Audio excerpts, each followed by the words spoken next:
در باب این که آیا افغانستان در حال حرکت به سوی یک جنگ داخلی جدید است؟ پاسخ ما بله است، چون تمام نشانه ها و زیرساخت های برای شکلگیری یک جنگ داخلی دیگر در حال نمایان شدن است.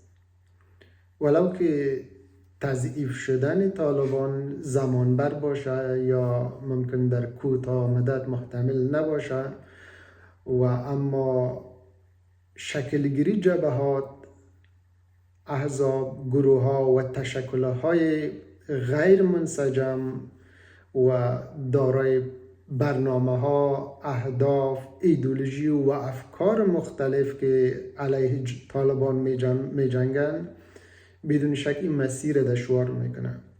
اینم باید در ابتدا اضافه بکنم که بحث حاضر در حمایت و مخالفت علیه هیچ کس نیست و ما در هر صورتش پشتیبان یک افغانستان آزاد، آباد، مستقل، متمدن، مبتنی بر حقوق بشر، دموکراسی و یک افغانستانی هستم که هم داخل افغانستان ملت و شهروندان با عزت بابر زندگی بکنن و هم در سطح بین الملل.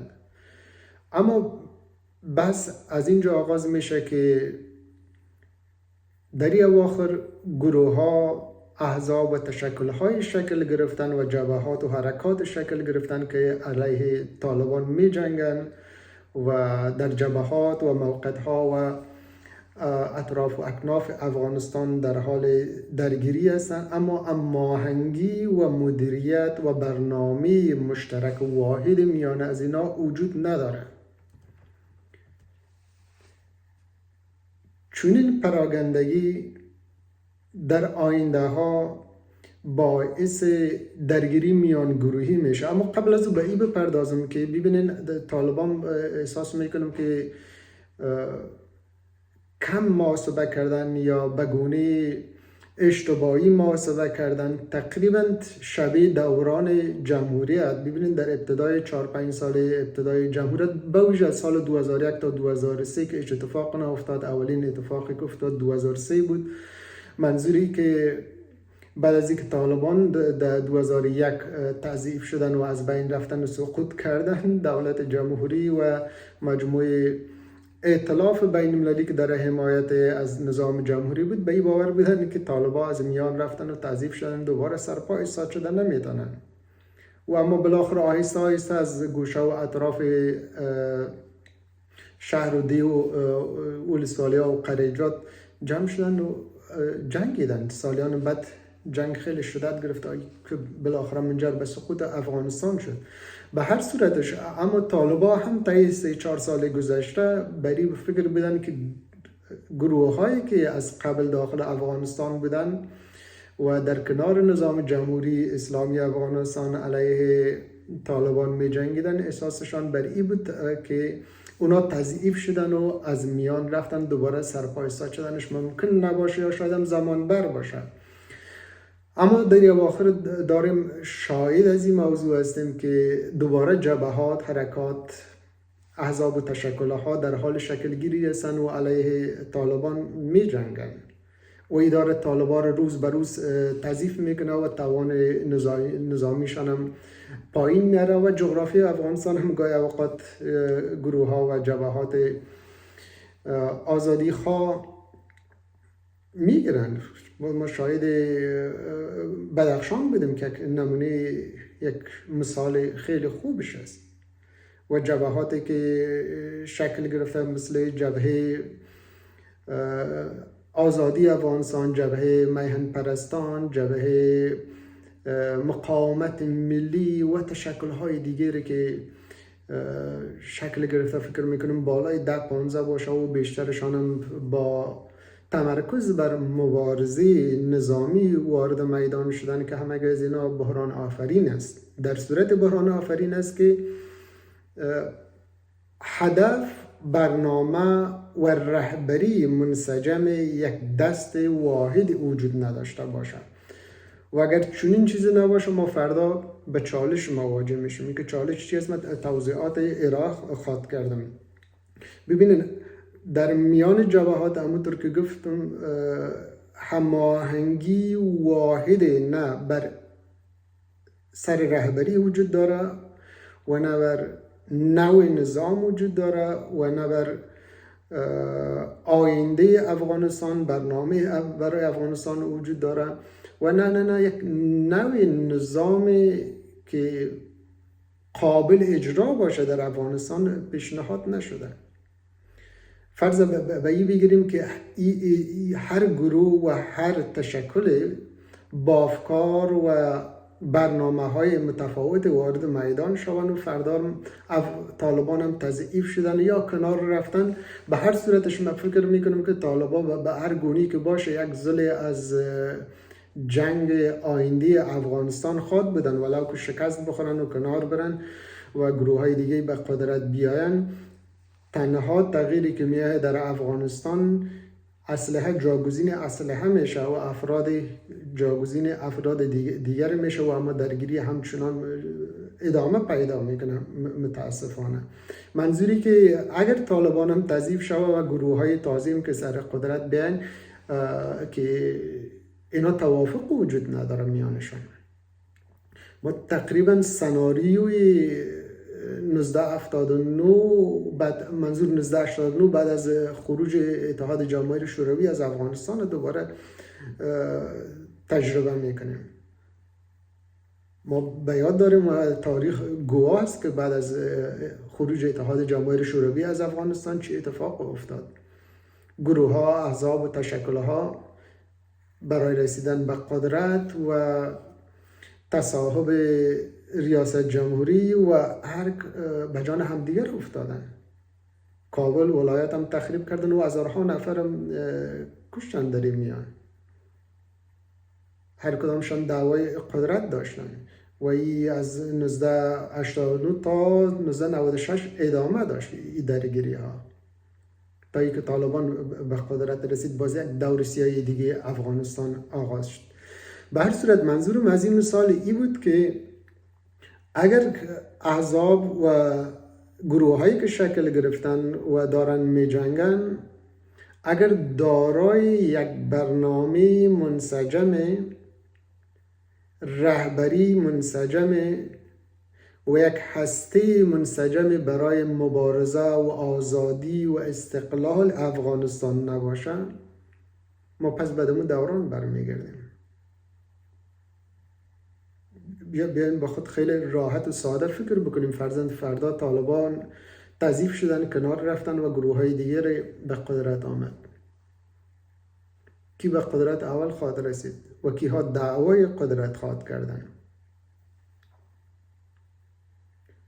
و کی ها دعوای وزارت و ریاست و صدارت و ریاست جمهوری خواهد کردن. همه گروه ها در حال ادعای ازی هستند و ادعا خود کردن فردا که ما به خاطر آزادی افغانستان و به خاطر رسیدن به قدرت و جایگاه جنگیدیم. چرا ما این جایگاه را به احمد و محمود کلبی بگذاریم؟ یعنی ادعاها بیشتر و اما کرسی ها کمتر و این باعث در واقع یک درگیری میان منافع میشه. منافعی که کم است و اما تعداد افرادی که در پی از او رسیدن به او مقام و منزلت است او بیشتر است و یک سرکل یا یک حلقه باطل جنگ دیگه را جاری می سازه که متاسفانه ما 50 سال گذشته شاهد از این بودیم. اگر هیچ توافق جامع و ساختارمند کلان ملی در سطح ملی منظور میان از این جبهات و گروه ها شکل نگیره، بدون شک ما باورمند هستم که فردا ما وارد جنگ داخلی میشیم که پایان از این دشوار است و پیشبینی از این که چگونه به پایان خواهد رسید دشوار خواهد بود، چون گروه ها زیاد و اسلحه فراوان، درگیری و کشتار و یک مسیر، یک چرخه باطل خشونت که بارها تکرار شده، یک بار دیگه تکرار خواهد شد متاسفانه، چون قدرت بر اساس و بر وسیله اسلحه تصاحب میشه. ما بار قبلی هم عرض کردم که هرگاه قدرت بر زور اسلحه، شکنجه و قتل و خونریزی به دست برسه و کسب شود، کنار زدن از قدرت همچنان به وسیله خشونت خواهد بود. بنابراین ما دیدگاه ما و دیدگاه بدیل برای افغانستان همیشه همی است که ما باید یک انقطاع میان از این درگیری به وجود بیاریم، به این معنا که ما بیش از 50 سال به سر همدیگر زدیم و هزارها نفر کشته شد، معلول و معیوب شد، خانه ها تخریب شد و میلیون ها نفر مهاجر و پراگنده و بیخانه شدن، اما همچنان درگیری جریان داره، چون ایش یک حلقه باطل است، یک حلقه باطلی که همیشه جریان داره. یک قدرت با قدرت دیگر تضعیف میکنه و از بین میبره و دیگره تا اینکه یک انقطاع تاریخی بیاید. و انقطاع تاریخی چگونه به شکل میگیره؟ ای که ما فکر ما را فکر صالح و دور از تفنگ، کشتار و خشونت بسازیم. ما وارد یک پروسه دیپلماتیک و دموکراتیک و انسانی بر اساس منطق، گفتگو و همدیگر پذیری باشیم. من فکر میکنم راه حل افغانستان اگر بخوایم بعد دراز مدت فکر بکنیم و به یک نتیجه مثبت برسیم، جز از راه گفتگو، پذیرش همگان، همه اقوام، مذاهب، زبانها، گروهها، جنسیتها و مناطق و جغرافیا، راه دیگه نداریم. ما یک کشور داریم که متکثر الاقوام است، تکثر زبان هاست، حتی مذاهب مختلف داریم و افکار و اندیشه های مختلف که بدون شک وجود داره. اگر این وضعیت نپذیریم و شهروندان را و مردم افغانستان و گروه ها را و افراد با تمام تفاوت هایشان نپذیریم، دشوار است که ما به صلح و ثبات برسیم. ما همواره راه دشوار و پرهزینه خشونت انتخاب کردیم، اما یک راه صلح‌آمیز گفتگوی و مذاکره را انتخاب نکردیم، نرفتیم و همچنان حالا هم پافشاری داریم با که ما از راه خشونت، از راه میل تفنگ به قدرت برسیم. البته حرف ما به همه جوانب است، هم به گروهی که سر قدرت است و جبهات و گروه هایی که در حال مبارزه هستند. حرف ما، اندیشه ما و بیان ما همی است که راه حل افغانستان از مسیر تفنگ، خشونت، کشتن و درگیری نمیگذاره. یک راه مقطعی، یک راه بی‌ثباتی است. این راهی را که داریم میپیماییم. البته از اون طرف طالبا و نظام حاکم نیز دارن اشتباه میکنن و به اشتباهشان پی خواهد بردن که افغانستان به تنهایی نمیتونن اداره بکنن. یک روز، 2 روز، 1 سال، 5 سال، 10 سال و بالاخره ناگزیر میشن که قدرت رها بکنن و به بدترین شکل و به فجیع‌ترین شکل از بین برین. خب بهترین راه حل به همه طرف ها ای است که اگر بخوایم از این وضعیت قومی، زبانی، سمتی و حزبی عبور بکنیم به یک وضعیتی که در اون تمام اقوام، جغرافیا و افکار و اندیشه ها سهم داشته باشد، باید وارد مذاکره شویم. ما وقتی که میگم یک حکومت همه شمول، منظوریه که تمام اقوام، اندیشه ها، افکار، مذاهب، ادیان و زبان ها و مردم از این کشور سهم داشته باشند، نه یک قوم خاصه، نه یک زبان خاصه، نه یک جغرافیای خاصه. ما واقعا یعنی راهی را انتخاب کردیم که دشوار است از این مخمسه گذشتن.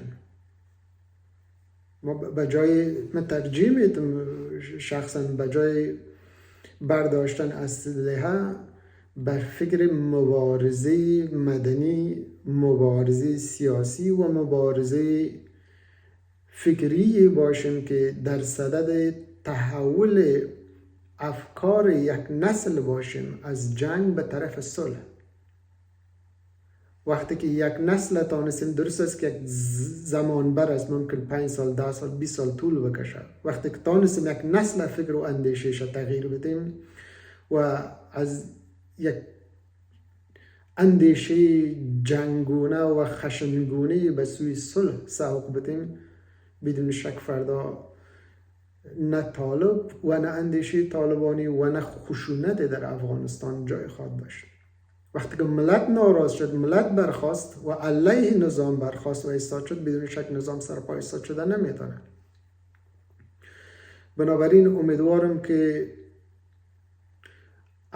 پراکندگی در مدیریت و رهبری جبهات، احزاب و گروه ها از میان برن و همگی دور یک محور و نقشه مشترکی که برای خیر و فلاح افغانستان باشن کنار هم بیاین و یک برنامه واحد سیاسی برای آینده افغانستان داشته باشن و برای تغییر افغانستان از وضعیت یا از حلقه باطل خشونت به سوی یک حلقه صلح که پیاپی صلح و ثبات نتیجه از او باشه فکر بکنن و وارد گفتگو و مذاکره و برای خیر و فلاح افغانستان باشه.